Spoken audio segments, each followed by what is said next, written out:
Episode 3.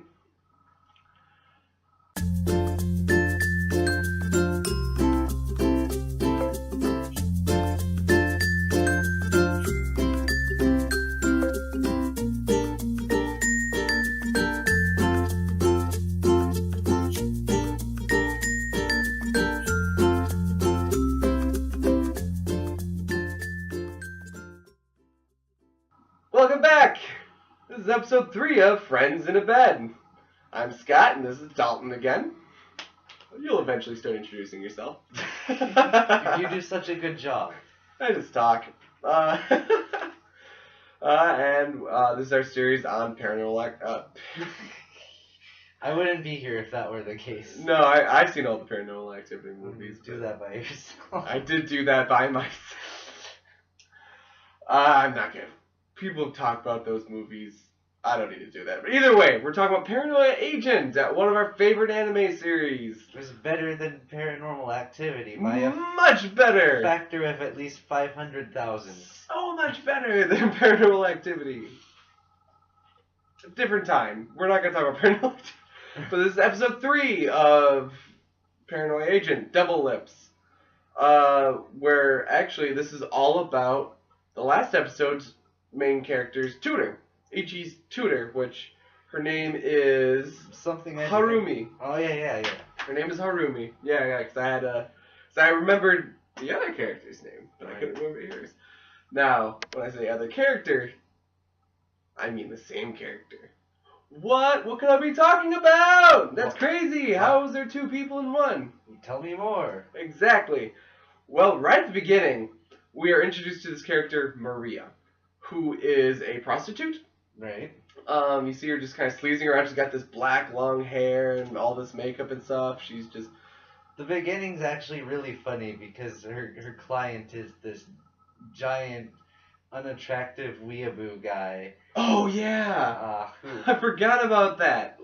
Who was, As he was screwing her, he had all these dolls set up, like, on the bedside table and stuff, and after he finished, she's like, "Oh, you did great. Whatever your name is, your electro whip attack was fantastic, and you, Kuromi-chan, I don't know, whatever the heck." There's all these different characters like describing their attacks and how amazing they felt, and it was actually pretty funny. Strangely enough, I think the show actually goes back to that later on in a very odd way. But we'll get there. Yeah, it does. Yes, it does. Wait, it does? Yeah, you'll see. Okay, so it's something we haven't... it's been a while since I watched all of this, so it's a refresher. It's really nice. These are all genuine. These are all my genuine thoughts of what I thought about when watching the show. Almost for the first time, but kind of remembering some of it. So, yeah, Devil Lips. So we meet Maria. She's the prostitute Maria, and she's sleeping around with a whole bunch of people and having a good time. Then... This is all during the night, by the way. Like, after dark, midnight. She gets home. Oh, and she listens to her answering machine. Which is a major plot point in this episode, her answering machine. Yes, it is. And... Because of the lighting, my teeth, looks like I only got 2 teeth. Oh. Like, look at that. I'm sorry. No, it's fine. Sorry, I just thought it was funny. I look so cartoonish. Oh, how appropriate. Yeah. She gets home and she puts on she listens to her messages. Mm-hmm. And, there's this woman that is a woman on her answering machine saying, why are you doing this to me? Something to that effect. Yeah, who are you? Why are you doing this? Stop doing this. Yeah. You can't do this anymore. Knock it off. Yeah, knock it off. A lot of that. And she just kind of ignores it, and she starts taking off her clothes. She's gonna go take a shower, and she takes off her wig and her fake dimple thing that she's wearing. Yeah, she has this dimple, and it's gone, and it's revealed she is the tutor. She's the tutor. Yes. And it cuts to the morning, and the tutor wakes up, and she listens to her voicemail, I think, and it's Maria just saying, "Hey, I'm doing what I want to do," kind of stuff like that, and it's obviously implied that she has multiple personality disorder. Right. Ain't that cool? She's receiving treatment for this as well. Right. She goes to a psychiatrist. So it's not like she doesn't know, but the way this episode presents it is a sort of like it's a sort of battle between the two personalities in her, and they use the answering machine to sort of communicate to the other one, Which is it's really cool. It's really fun. Yeah, it's honestly a lot like the Satoshi Kon's other work, Perfect Blue. It has that sort of a vibe to it, sort of about this person. Satoshi Kon, the director, the creator of the show. The director. Oh, as a complete aside, something I realized I hadn't said. All the music in this series is awesome. It's very awesome. It's by this guy named Hirasawa Susumu. And I'm a big fan of his work, and he does a really good job with the music. Yeah, it's really fun. Like, the opening is just memorable, really. We didn't talk about the opening of this show. Yeah. We'll talk about that in the next episode, because we're already kind of into episode 2. You open. Alright. Yeah, yeah. Sorry about that. So yeah, that's the main conflict. So her tutoring job is... We didn't talk about the old guy. You did not. Fuck. Well, we can do that at the beginning again. Yeah, because he's not even in this episode. Yeah. Something about episode 1 that we totally didn't even think about to talk about. You get more background in the next episode. Ooh, exactly. Double bonus time. Okay. Just things. Where were we? Yes, she's a tutor. She's a tutor. But that's not her main.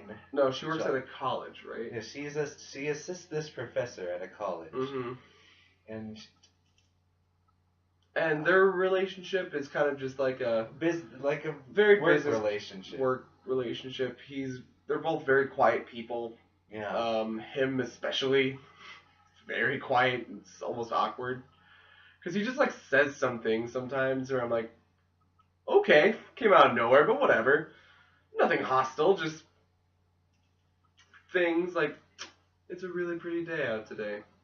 And that would be the end of the conversation. Would you make me some tea? Yeah. Hey, would you make me some tea? Mm-hmm. He's a very weird character. Which makes it even more weird what he does, which is he asks her to marry him. Yeah. And she accepts. Which is also weird to me. Yes. Which makes it even worse, of course, is that she has this problem. That she is a woman of the night. She has the problem is really that she has 2 people inside of her. Right. And one of them, of course, is a woman of the night that sleeps around. Well, that is a prostitute. She's not just like, oh, let's go party. She gets paid. She's a prostitute. She actually has She works for a company. Mm-hmm. And one of her clients is a character we will meet later. Yes, and it's actually kind of important that we should talk about him a little bit. One of her clients demands that she calls him Daddy. Daddy. Yeah, we'll just say Daddy. Not Otosan. Right. Daddy. Which doesn't seem very important, just seems like a weird, creepy thing that people that buy prostitutes do sometimes. But it's important later. Yes. But I guess with that, apparently by that point, Maria and Harumi, both sides have come up with an agreement because Harumi's becoming, she's engaged, she's going to get married, so can't do the prostitution thing anymore. So Maria is actually quitting. Right. This is where that is introduced, that she's actually quitting her job. She's quitting that life. Yeah, she's ending it. She's getting married now, so that they want that to work. But will it? No. No, not at all. that does not. It's weird because it seemed like they did have an agreement, right? Right. It seemed like it was going to work out. Mm-hmm. Like, because Maria actually did quit. Yes. And it seemed like that she was, they quit for a while. Right. She was done for at least a month or so. I don't recall. Like, there was definitely time in between. But they didn't really put an emphasis on it. But then, well, what happens is, while she's out with her husband-to-be on a, out in nature enjoying it. Is this the rowboat? Yes, in the rowboat. She gets a call on her phone, her normal life phone. Right, just two different phones. From the guy who would set her up with... I don't want to say her pimp. Yeah, but I guess that'd be kind of the closest thing. I suppose. He just told her where to go for her prostitute job. Right, like, where the customer. He wasn't supposed to have her normal phone number. No. So it turns out Maria is still around and not happy about this. Yeah, not happy about being locked away. No. And so Haruhi tries harder to get rid of Maria. She throws away all of her clothes. All the clothes, all of Maria's belongings. Right. Which doesn't turn out well. Yeah, and then they just show up back later. And all Harumi's clothes are gone. Right. And it just becomes more and more aggressive, and all the while there's this whole argument going on between the two of them in the messaging machine. Oh yeah, of who's the real one. Yeah, and you can't erase me. Yeah, you can't get rid of me. I'm real. You're the fake. You're the imaginary one. Right. That, yeah, both sides are saying that. Which, if you're going into like multiple personalities, I'm sure that's a thing, right? Like, that's got to be scary. Right. And I was thinking about that, and I kind of talked to you about it, like, after we watched the episode, was, like, if I had two personalities in my head, would they get along? Right. Like, or would one try and, like, be more prominent than the other? What I was saying about that, too, is I don't know, from, like, a scientific or real-life standpoint, psychological, how accurate split personalities are depicted in these. Right, because there are definitely studies that say they aren't real, and there's some studies that say they are real. It's a debate. But it does make for a good plot device. Especially with this show. Yes, it really fits into the show's theme of how various ways people undergo stress. Mm-hmm. And eventually, like, paranoia and... Right.